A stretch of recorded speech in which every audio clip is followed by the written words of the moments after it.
बरसों पहले एक छोटे से गांव में एक पुराना कुआं था।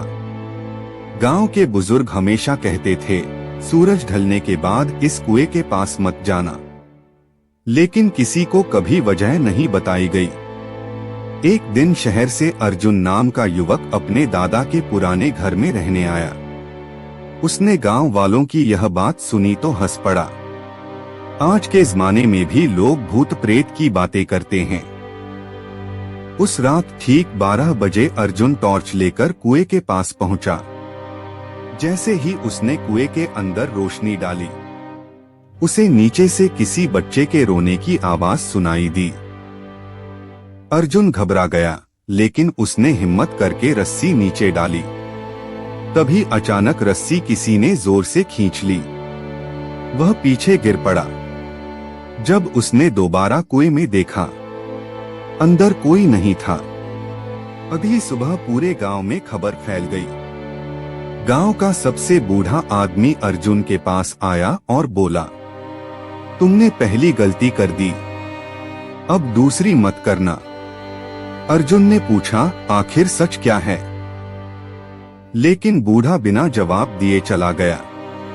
उस रात अर्जुन को अपने घर के दरवाजे पर मिट्टी से बने छोटे छोटे पैरों के निशान दिखाई दिए।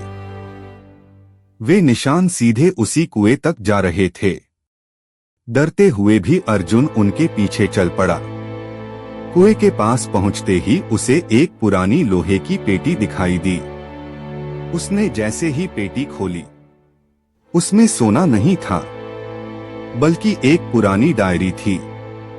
डायरी में लिखा था, अगर तुम यह पढ़ रहे हो तो समझ लो अगला नंबर तुम्हारा है।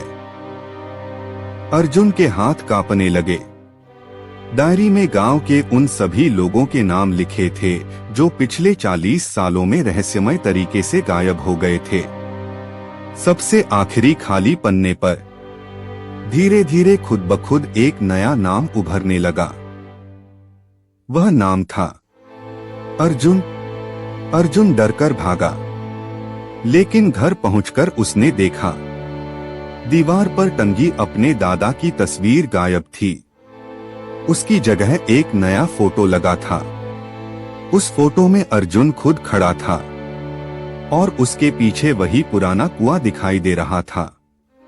तभी पीछे से किसी ने उसके कंधे पर हाथ रखा।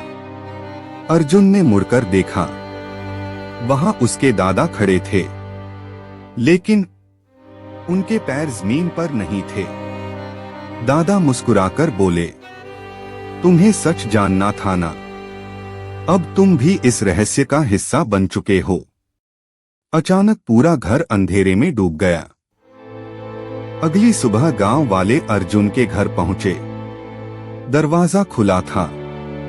घर के अंदर कोई नहीं था। सिर्फ फर्श पर मिट्टी से बने छोटे छोटे पैरों के निशान थे, जो सीधे उसी पुराने कुएं की ओर जा रहे थे। और तभी कुएं के अंदर से फिर वही बच्चे के रोने की आवाज सुनाई दी। इस बार गांव का कोई भी आदमी उस कुएं के पास जाने की हिम्मत नहीं कर पाया।